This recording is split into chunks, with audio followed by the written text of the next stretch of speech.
कार्यक्रम के प्रायोजक है Navdurga sweet corner, Chopasni housing board, Jodhpur. Shri Ram jewellers, 11 sector, Chopasni housing board, Jodhpur.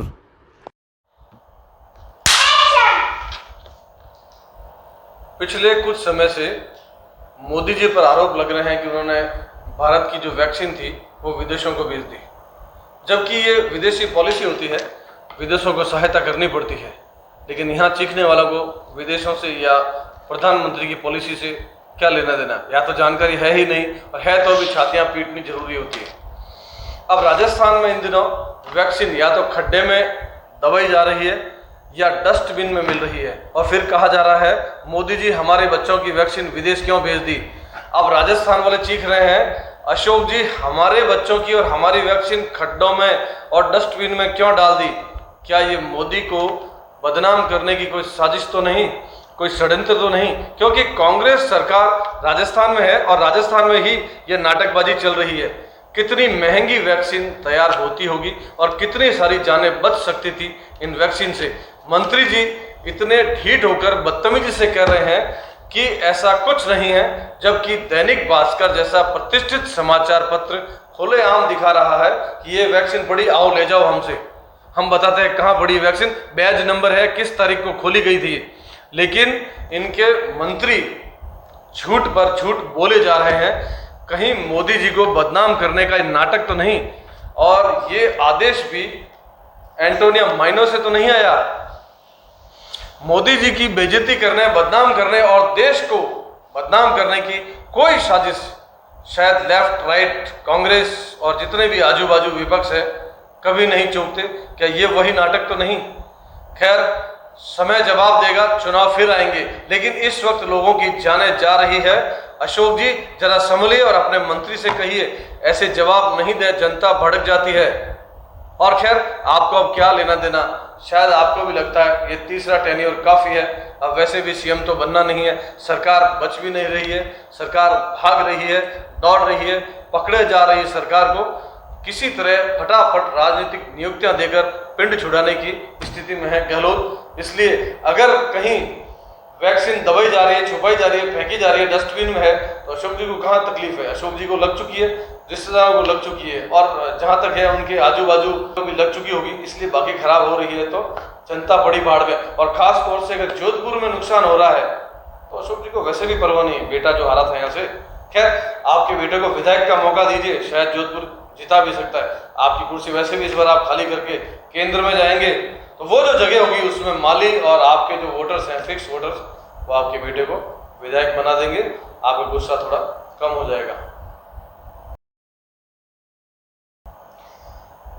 Royal society और चिकित्सा विभाग तथा वार्ड 17 चौपासनी हाउसिंग बोर्ड की पार्षद सुमन सेन मिलकर टीकाकरण करवा रहे हैं।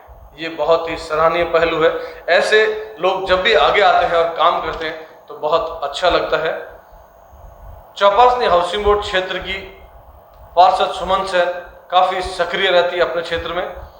वैक्सीनेशन के अलावा सैनिटाइजर बांटना, साफ सफाई की बात करना, लोगों को मास्क बांटना, अवेयरनेस करवाना, सुमन सेन काफ़ी अच्छा काम कर रही है, और क्षेत्र के लोगों में उनकी अच्छी पहचान व पकड़ है। अब पुलिस की बात करें तो इन दिनों पुलिस कमाल की हरकतें कर रही है। कहीं बलात्कार में नाम आ रहा है, कहीं चोरी और डकैती में, कहीं शराब बेचने में। और शराब बेचने में तस्कर के साथ में अगर एसपी साहब का नाम आता है तो लोग शिकायत करने, और कोई तस्करी कर रहा है उसकी शिकायत करने या कहने के लिए कहाँ जाएगा, जानकारी देने कहाँ जाएगा? एसपी साहब तो खुद तस्करों के साथ बैठकर तस्करी कर रहे हैं। और देखिए कितनी शर्मनाक बात है कांग्रेस सरकार के लिए कि ऐसे ऐसे कांड हो रहे हैं जिसकी जांच डीजी साहब को बीच में पढ़ के करनी पड़ रही है, एसीपी बीच में आ रहे हैं, बड़े बड़े पदाधिकारी एक एसपी के खिलाफ जांच करने जा रहे हैं। पूरा थाना संदेह के घेरे में है। सिरोही की घटना है, नजदीक माउंट आबू है, यहाँ से शराब वहाँ बेचकर करोड़ों की कमाई करना चाहते हैं। एसपी साहब आपकी तनख्वाह वैसे भी बड़ी है और बाकी भी बहुत कुछ आप अच्छा संभाल ही रहे हैं, इतना बड़ा कांड करने की क्या जरूरत थी? खैर, कांग्रेस सरकार है, सबको मौका मिलता है। अपने अपने हिसाब से जो जैसा कर सके कर सकता है।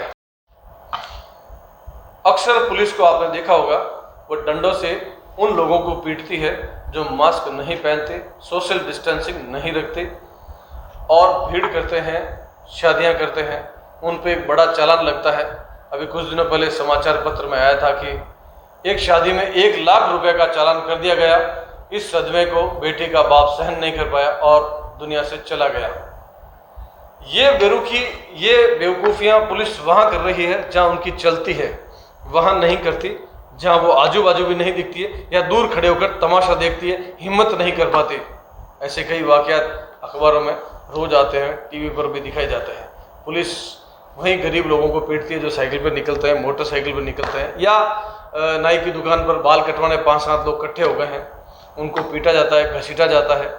और ऐसे वीडियो कई जगह हैं जहाँ कलेक्टर साहब पीटते दिखाई दे रहे हैं। ऐसे दादा बनने का शौक है, ताकतवर है, तो थोड़ा कश्मीर जाइए, इनकी पोस्टिंग जम्मू कश्मीर करवा दें और वहाँ डीएम साहब को कहें आप डंडा लेके निकले।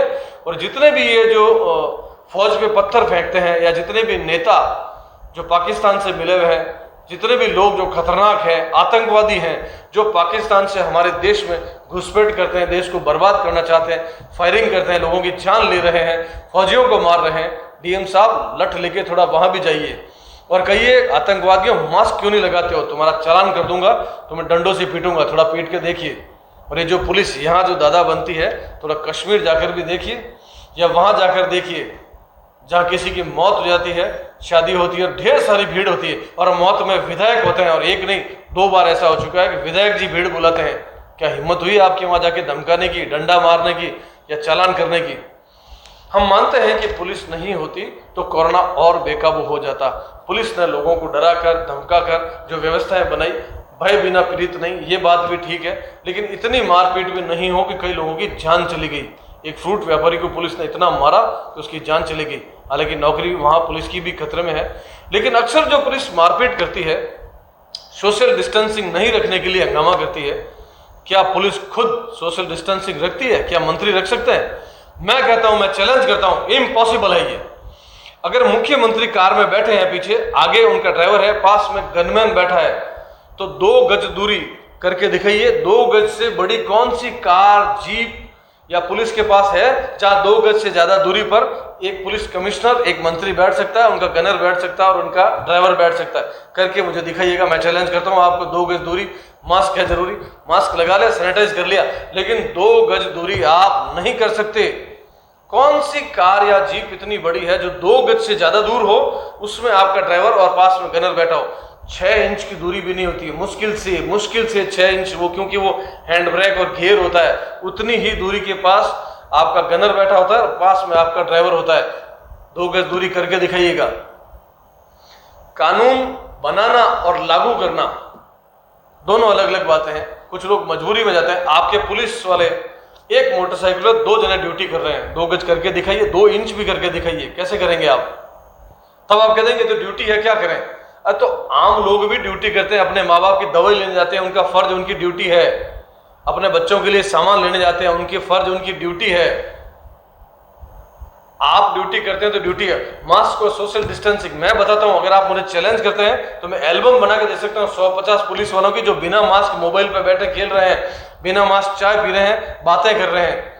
क्या पुलिस वाले जो सड़कों पर ड्यूटी कर रहे हैं, बहुत महान काम है, क्या सड़कों पर ड्यूटी करते समय जब दिन में 4 बार चाय पीते हैं, 2 बार खाना खाते हैं, मास्क लगा के खाते हैं क्या? तब 10-20 पुलिस वाले बैठ के खाना खा रहे होते हैं। सबको खाना खाता है, भूख लगती है, लेकिन तब मास्क नहीं होता। ऐसी मजबूरी आम इंसान की भी होती है। और बिना मास्क मोबाइल पे खेलते हुए, बातें करते हुए कितने सारे पुलिस वाले देखते हैं हम। आम जनता देखती है, लेकिन उनसे भिड़ नहीं सकती, उनको कह नहीं सकती। कहेंगे तो पुलिस डंडों से मारेगी, चालान कर देगी, 2-4 हजार छीन लेगी। पुलिस और नगर निगम को इन दिनों मौका मिला हुआ है पैसे कमाने का और धमकाने का, दादा बनने का, ताकत दिखाने का। नगर निगम वाले भी इन दिनों जो जिनकी मूल पद झाड़ू वाले हैं, वो सफाई निरीक्षक या अतिक्रमण निरीक्षक बन के बैठे हैं। किसी ने ट्रेनिंग नहीं की है। कई लोगों को तो पता ही नहीं है सिग्नेचर किसको बोलते हैं। अंगूठा ठोक ठोक के तनख्वाह उठा रहे हैं। वो इन दिनों बॉस बने हुए हैं और लोगों को धमकाते हैं। उस व्यापारी को जो इनकम टैक्स साल में शायद 1 करोड़ देता होगा, उसको बोलते हैं बाहर निकल, चालान कर दूंगा, बोल तेरा नाम क्या है, ऐसे तेरा तेरा करके बोलते हैं, तू बोलते हैं। उनको पता नहीं, उनकी तनख्वाह जो 5 साल में इकट्ठी नहीं होती उतने इनकम टैक्स देते हैं वो। उन व्यापारियों को आप धमका रहे हो, उन्हीं व्यापारियों से हम खाना भी खाते हैं। अगर ये व्यापारी दुकान बंद कर देंगे तो क्या खाएंगे, क्या बच्चों के लिए कपड़े खरीद लेंगे और क्या दूध दही सब्जी सामान खरीद लेंगे। पुलिस वाले और निगम वाले भी उनको नहीं तंग करते जो उनके घर के आसपास रहते हैं, जो किराने की दुकान से नीचे से सामान सप्लाई करते हैं, या शराब बेच रहे हैं, या दूध दही नीचे से बेच रहे हैं 11 बजे के बाद में, क्योंकि उनको पता है तो अपना आदमी, हमको भी जरूरत पड़ती है, गरज पड़ती है। तो पुलिस वाले और निगम वालों के घर के पास में जो दुकानें हैं वो सुरक्षित है, सेफ है। बाकी लोगों को झपटा जा रहा है, डराया जा रहा है, धमकाया जा रहा है। अरे निगम वालों, देखो आप किस पोस्ट पे हो और आपका मूल पद क्या है। आप उनको धमका रहे हो जो कई सारी डिग्रियां लेकर अपनी दुकानें खोलकर बैठे हैं, ढेर सारा पैसा अपने लोगों को वेतन में देते हैं, ढेर सारे इनकम टैक्स देते हैं। आप उनको तू करके बात करते हैं, कह के देखिएगा व्यापारी ये सीधे लोग हैं, हमारे यहाँ के अच्छे लोग हैं, इसलिए आपको सहन करते हैं। अगर एक दिन सारा शहर इकट्ठा हो जाए, नगर निगम कमिश्नर के सामने बैठ जाए या कलेक्टर या मुख्यमंत्री के सामने और बोल दे तमाम निगम वालों को उनके मूल पदों पर लगा दिया जाए, आधे लोगों की तबीयत खराब हो जाएगी, कई यूनियनें चीखना शुरू हो जाएगी, क्योंकि उसमें वो लोग बैठे हैं उन पदों पर जहां वो 10 साल 20 साल 50 साल भी नहीं पहुंच सकते, क्योंकि उन्होंने ट्रेनिंग की ही नहीं। कई लोग तो स्कूल कॉलेज नहीं गए हैं लेकिन बड़े पदों पर बैठे हैं, सेटिंग है। जब आप पढ़े लिखे नहीं है तो आप कैसे बैठे उस पद पर? अतिक्रमण प्रभारी, कितने लोगों ने ट्रेनिंग की है मुझे बताइए, कितने लोगों ने एग्जाम पास किया है, उसके बाद आप प्रभारी लगे, इंस्पेक्टर लगे हैं। आप इंस्पेक्टर नहीं है, झाड़ू वाले हैं। धमकाइए मत, इंसान बनिए। ये कोरोना 2-4 महीने, साल भर 2 साल का है, उसके बाद आप भी यही हैं, हम भी यही हैं। अपने मूल पद को याद कीजिए, परिस्थितियों को देखिए। व्यापारी परेशान है, आम जनता परेशान है, उनको धमकाइए मत। व्यापारी प्रतिष्ठान बंद कर दी, उसको सीज कर दिया, वो कौन सा महान काम? क्या वहां भीड़ पड़ रही थी? शराब की कितनी दुकानें सीज की मुझे बताइए आप। 2, 4, 10, 20 का नाम बताइए आपने सीज की। खुले आम बिक रहे हैं, सुबह से रात तक शराब बेच रहे हैं, और पुलिस वाले 4 कदम दूर बैठकर नाश्ता कर रहे हैं, मिर्ची बड़ा खा रहे हैं, उनको पता है पीछे बिक रही है। हालांकि शराब के ठेकेदार इसमें या उनके कर्मचारी कतई गुनाहगार नहीं है, क्योंकि शराब उनकी है ही नहीं, शराब तो सरकार बेच रही है। आप देखिए शराब की दुकानों पर, ठेकों पर बड़े बड़े अक्षरों में लिखा होता है सरकारी शराब की दुकान, यानी कि सरकार उनको बेचती है, फिर वो आगे बेचते हैं, यानी कि शराब तो सरकार की बेच रहे हैं। हाँ, उन्होंने बीच में मोटा पैसा देकर वो शराब खरीदी है, ठेका लिया है और अब वो बेच रहे हैं, उनकी मजबूरी है। पुलिस अगर बैठ के बिकवा रही है तो ज्यादा गलत भी नहीं, क्योंकि शराब के ठेकेदार पहले से ही करोड़ों के नीचे आ चुके हैं। जो मुनाफा उन्होंने कमाया था वो घट चुका है, और जो नए लोगों ने ठेका लिया वो तो कतई बर्बादी की जगह पर है। कई ठेकेदार तो शायद एप्लीकेशन दे चुके होंगे कि हमारा ठेका सरेंडर कर लो, हमसे चलने वाला नहीं, क्योंकि 1.5 साल से कोरोना चल रहा है। मुश्किल जो सेल 2-2.5 लाख की थी वो 25,000 पे आ गई होगी। मैं किसी शराब के ठेकेदार का आदमी नहीं हूँ, ना ही मैं शराब पीता हूँ, ना मेरे खानदान में किसी ने शराब पी। हमें किसी शराब के ठेकेदार से कोई लेना देना नहीं, लेकिन पक्ष दोनों आने चाहिए। सरकार अगर सख्ती करती है तो साथ में इस बातों का भी ध्यान रखें कहाँ सख्ती कर रहे हैं और क्या परिणाम आ रहा है। नमस्कार, मिलते रहेंगे। पिछले कुछ दिनों से मैं आपके सामने हाजिर नहीं हो सका, क्योंकि बहुत जल्द मेरी फिल्म की शूटिंग है, तो मैं उसकी स्क्रिप्ट लिख रहा था, डायलॉग लिख रहा था, स्टोरी तैयार कर रहा था, और अब लगातार ईश्वर ने चाहा तो माहौल अच्छा रहेगा, हालात अच्छे रहेंगे, मैं लगातार शूट करता रहूँगा, तो ये खबरों का सिलसिला थोड़ा सा आगे पीछे हो जाएगा। नमस्कार। मैंने आपको छोटा सा काम दिया था, आपसे वो भी नहीं हुआ? Like, share, subscribe, comment, bell icon आज करेंगे? श्योर? Thank you.